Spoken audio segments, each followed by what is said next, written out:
I'm Dylan Manley, and I'm one of the regional field coordinators for Christians United for Israel. I oversee Texas, Arkansas, Louisiana, and Oklahoma. And today I'm covering Lesson 16 in the Israel course, the peace process and Intifadas. We want to begin between 1987 and 1993 with the very first Palestinian Intifada.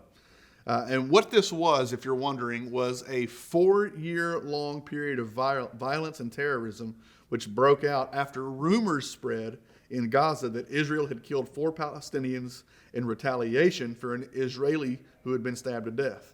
Huge riots broke out among the Palestinians, and each additional tit-for-tat death began to fuel the fire. Rumors and lies circulated that Israel was murdering the Palestinians, and the UN investigated and determined that the stories were indeed false. Unfortunately, the damage had already been done. Thousands of people were injured or killed.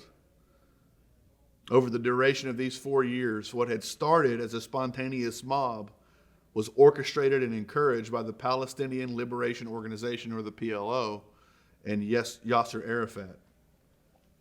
And so there was an attempt to seek peace throughout this process after all the violence that had occurred.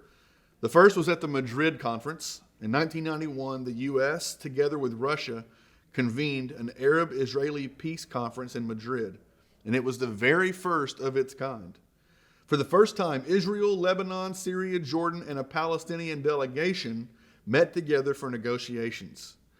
Over the course of 18 months, a series of bilateral negotiations between Israel and Syria, Israel and Lebanon, and Israel and the Palestinian delegation took place. Now, it was significant symbolically, but in truth, very little was accomplished.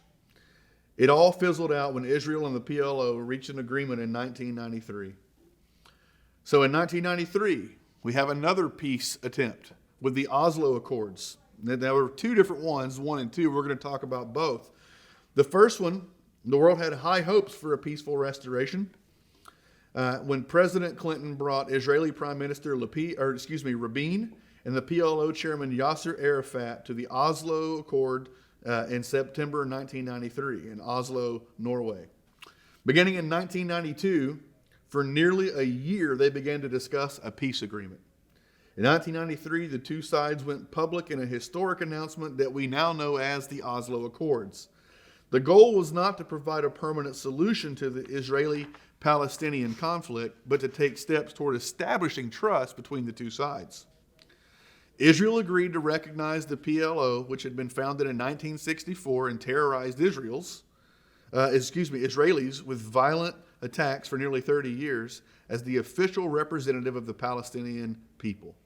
The agreement was meant to establish trust between Israel and the PLO in hopes that it would translate into peace on the ground, but unfortunately, that is not what occurred.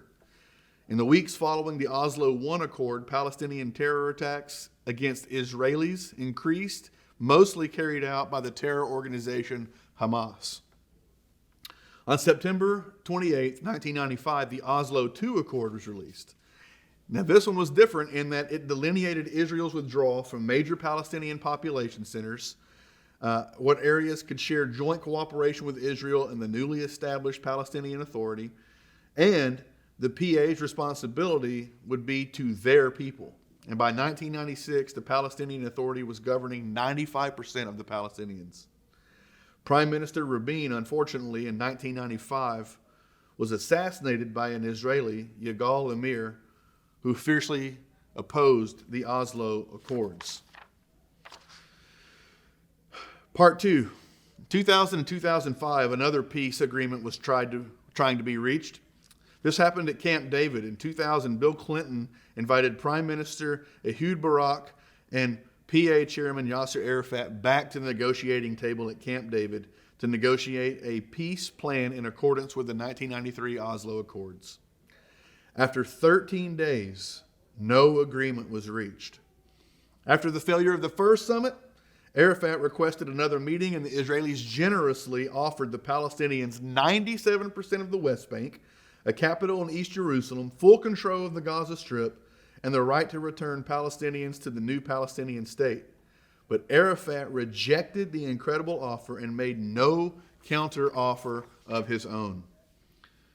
Then we had the Second Intifada, which was more deadly than the first. Suicide bombing became a regular occurrence in Israel, and no one was safe. Over 1,000 Israelis were murdered in a terrorist attack during this period.